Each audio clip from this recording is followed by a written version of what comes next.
Hi, this is Winslow. This is Crimson. And if you like what we're doing, Hit that like button. and if you want to hear more, Subscribe.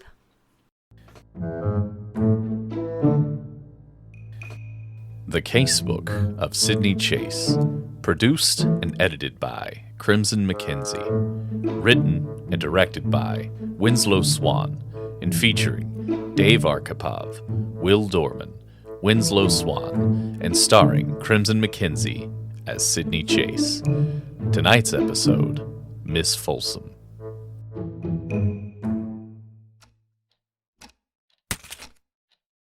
At least the newspaper spelled my name correctly this week. it's a very impressive ad, Sydney. Hopefully it will pay for itself, and soon. No, did you see the front page? I saw it. Michael Guilford recovers from surgery. I wonder what was wrong with him. Who cares, Alex? I mean, he is the biggest crime lord in the city. Now, that was never proven. The one case they would never put me on. I'm sure old Ferrari had something to do with that. Oh, come now, Sydney, you don't really believe... Alex! Mike Kingpin Guilford killed one of the best undercover cops we ever had. But you could never prove it. I could have, if I'd been given half of a chance. I still say he is guilty. I mean, come on. One of the biggest drug dealers, and he seems to be untouchable.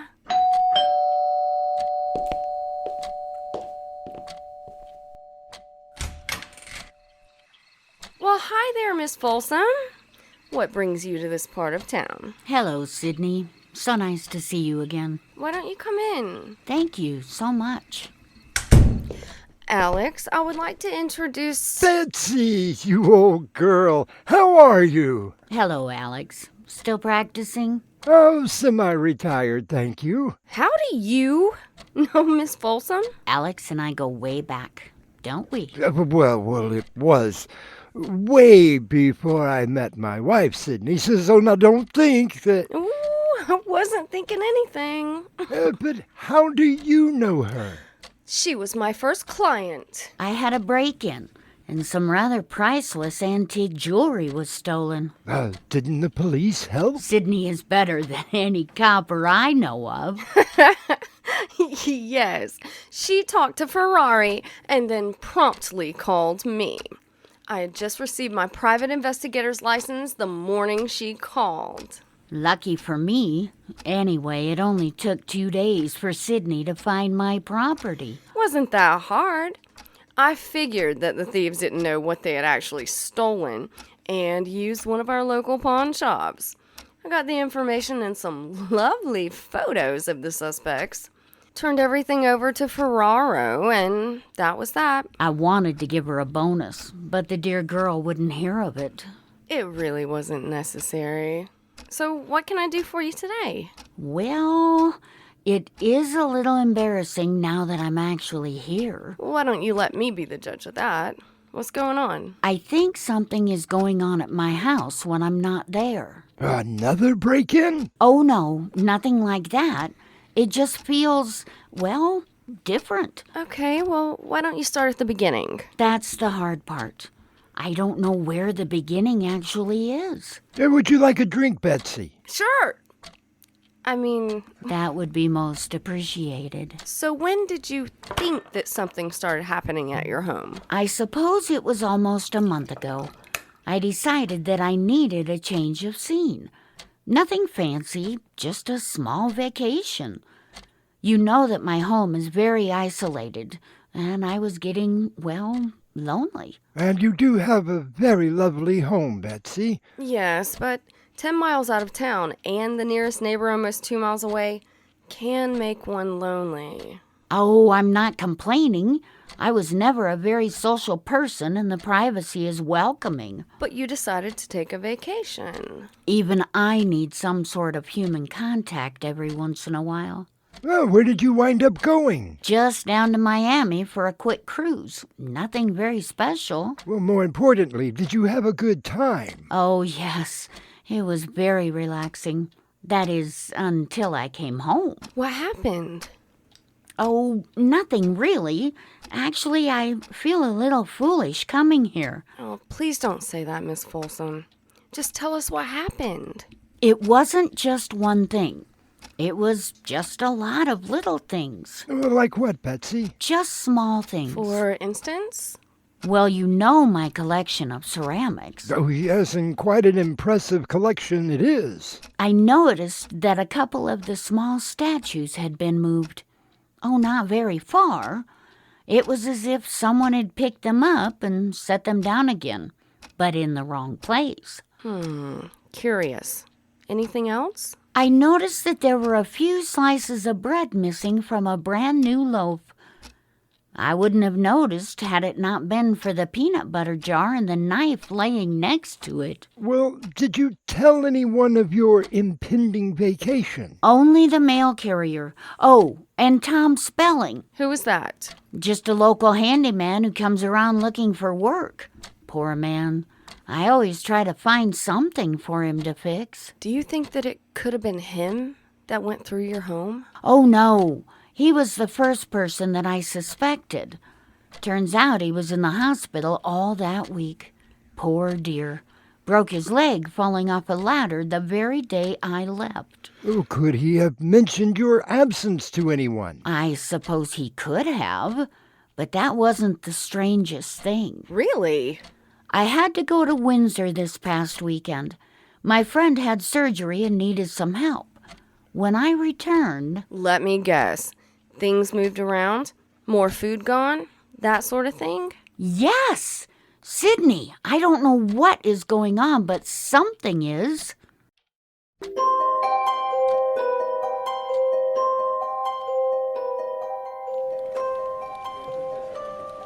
Hi, Sydney.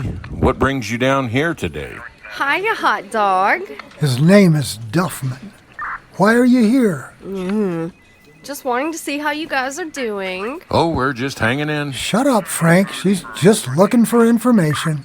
Me? Information? What are you talking about, Ferrari? I know you too well, Chase. All right, fine. You got me. What do you know about Betsy Folsum? You mean the crazy lady up on Mountaintop Lane? Hey, that's rather rude. Don't tell me she hired you. That is not relevant. Go ahead, Frank. Tell her. We have had the pleasure of her company, Miss Chase. She made a report that someone had broken into her house. Did you at least check it out? No, Sydney. We used our Ouija board. Of course we checked it out. Oh, let me guess. It went to goodbye. What did you find? Nothing. No sign of a break-in, and there wasn't anything missing. Except for a couple of slices of bread and some peanut butter. What about the second time? Second time? We didn't get anything about a second break-in. Oh, of course not, because you guys did so well on the first go-round. Look, Sydney, I sympathize with the old girl, I really do.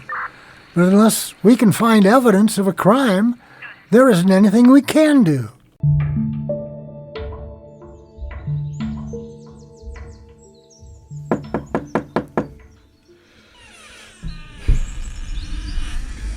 Yeah? Tom Spelling? Who wants to know? I'm Sydney Chase, a private investigator. I was wondering if I might ask you a few questions about Miss Folsum. She's a nice lady. I would do anything for her. She is. Where were you when she took her vacation? I was in the hospital. Broke my leg. Had to have surgery. Ooh, Still hobbling a little. I'm sorry. Did you happen to mention her trip to anyone? I don't really remember. I mean, I could have. Think hard, Tom. Could someone have possibly overheard you? I don't know. Hello? Miss Folsum?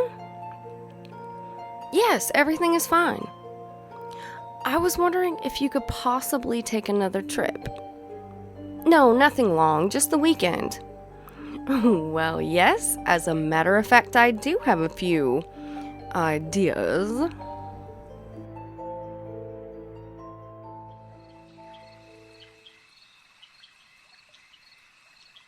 So what are we doing here, Sydney?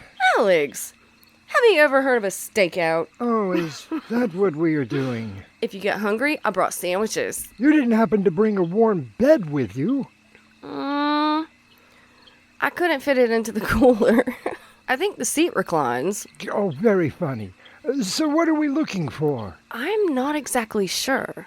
Just keep your eyes peeled.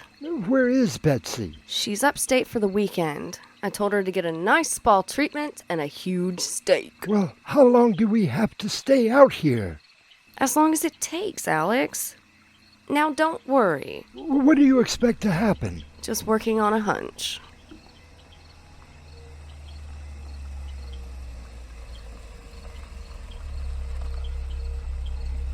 Now, who could that be? Hand me the camera, Alex.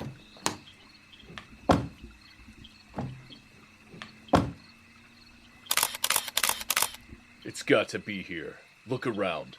You guys spread out. Search every inch of this place. If we don't find that book, we are all going to be dead. Sydney, is that... Well, what's he doing here? Yep, the big man himself.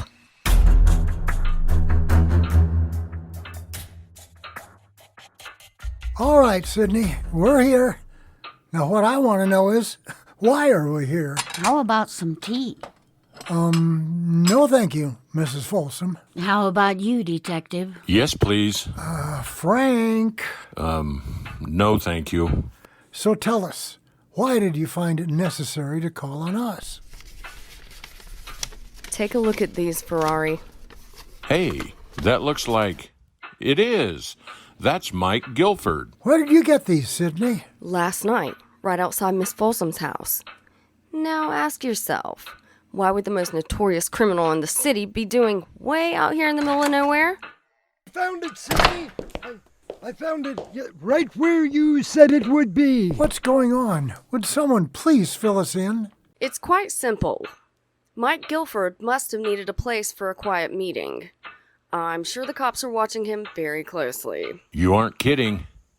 We knew he was up to something, but couldn't find out what. There were some other rather nasty characters coming into town for a big meeting, according to our information. So you staked out the usual places. But what you overlooked were the unusual places. I still don't follow you, Sydney. I talked to the handyman, Tom, and he was in the hospital. He just happened to be in the same room with Mike Guilford, who had surgery the same week that Tom broke his leg. Mike had to have overheard Tom talking about Miss Folsum and the house in the middle of nowhere. And he thought, what a perfect place for a meeting. But why would he come back here after the meeting was over? May I, Sydney? Please, Dr. McGoogle. Do you ever get used to that? Oh, it grows on you.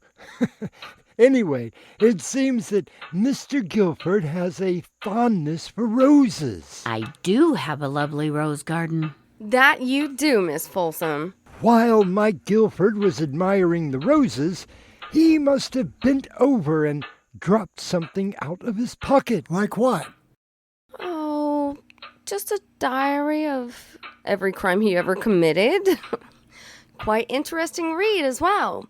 I think you'll be able to close a lot of cases and put him away for, at least 13 lifetimes. Frank, get on the radio. I want Mike Guilford picked up tonight. Already on it, sir. Tony, don't you have something to say to Miss Folsum? Mrs. Folsum, It's quite all right. You don't have to say it. It's the thought that counts. Now, how about some tea? I think that would be lovely. Oh, and Sydney, here is your fee. With a little bonus. That's really not. Sydney, take the win. I was about to say seeing Ferraro almost apologize was bonus enough. But yes, I will take the win and the check. You've been listening to The Casebook of Sydney Chase. Tonight's episode, Miss Folsum, was produced and edited by Crimson McKenzie. Directed by Winslow Swan. Our cast included Annie Mick as Miss Folsum, William Stafford as Tom Spelling, Mick Davis as Mike Guilford, Will Dorman as Frank Duffman, Dave Arkipov as Tony Ferraro, Winslow Swan as Alex McDougall, and starring Crimson McKenzie as Sydney Chase. This is your announcer, Mick Davis, inviting you to join us for another adventure from the Casebook of Sydney Chase.